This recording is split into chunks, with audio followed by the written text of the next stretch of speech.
ফুলপুরে বিএনপির ৪৭তম প্রতিষ্ঠাবার্ষিকী উপলক্ষে বর্ণাঢ্য আনন্দ শোভাযাত্রা।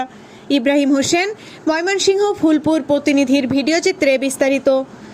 ময়মনসিংহের ফুলপুরে বাংলাদেশ জাতীয়তাবাদী দল বিএনপির ৪৭তম প্রতিষ্ঠাবার্ষিকী উপলক্ষে বর্ণাঢ্য আনন্দ শোভাযাত্রা ও সমাবেশ অনুষ্ঠিত হয়েছে।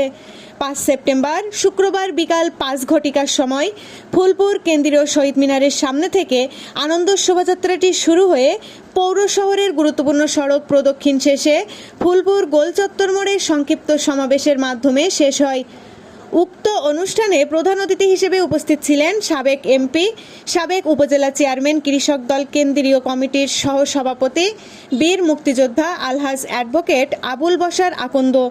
এছাড়াও উপজেলা বিএনপি, পৌর বিএনপি এবং যুবদল, ছাত্রদল, কৃষক দল সহ বিভিন্ন সহযোগী সংগঠনের নেতৃবৃন্দ উপস্থিত ছিলেন। এ সময় প্রধান অতিথি তার বক্তব্যে বলেন, বিএনপি স্বাধীনতার ঘোষক জিয়াউর রহমানের দল বিএনপির সবসময় জনগণের অধিকার প্রতিষ্ঠায় কাজ করে এসেছে এবং ভবিষ্যতেও করবে। আর যারা আজকে আওয়ামী লীগকে পুনরাবাসনের কাজে ব্যস্ত আছেন, মনে রাখবেন এই সমস্ত লোকেরা আপনাদেরকে রাস্তায় ফেলে পালিয়ে যাবে। তাই এখনো সময় আছে দলীয় নেতাকর্মীদেরকে যারা বিগত ১৭ বছর জেল জুলুম নির্যাতনের শিকার হয়েছে তাদেরকে মূল্যায়ন করুন। প্রত্যেকটি কর্মীর রয়েছে, সাধারণ নেতা কর্মীদের রয়েছে, আপনাদের বয়স রয়েছে, সময় পাবেন, নমিনেশন জানা আপত্তি নাই, তবে দলে বিভাগ সৃষ্টি করে আমরা আজকে যারা আওয়ামী লীগকে পুনর্বাসন করার জন্য দলে ফিরিয়ে। তিনি আরও বলেন, দেশনেত্রী বেগম খালেদা জিয়া ও দলের ভারপ্রাপ্ত চেয়ারম্যান যাকেই মনোনয়ন দিবে আমরা তার পক্ষেই কাজ করব। কাজেই যারা মনোনয়ন পকেটে নিয়ে ঘুরছেন, মানুষকে বিভ্রান্ত করছেন, তাদের প্রতি আমার অনুরোধ, বাড়াবাড়ি করবেন না।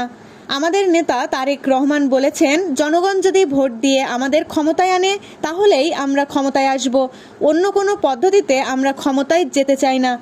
মনোনয়ন চাওয়ার অধিকার সকলেরই আছে, আপনাদের বয়স রয়েছে, ভবিষ্যতেও মনোনয়ন চাইতে পারবেন। কাজেই দলের মধ্যে বিভ্রান্তি সৃষ্টি করবেন না। কিছু কিছু রাজনৈতিক দলের সমালোচনা করতে যেয়ে তিনি বলেন, তারা পিআরপি পদ্ধতি নামে একটি পদ্ধতি বের করেছে যেটার মাধ্যমে আপনারা ভোট দেবেন ফুলপুরে, এমপি হবে রংপুরে।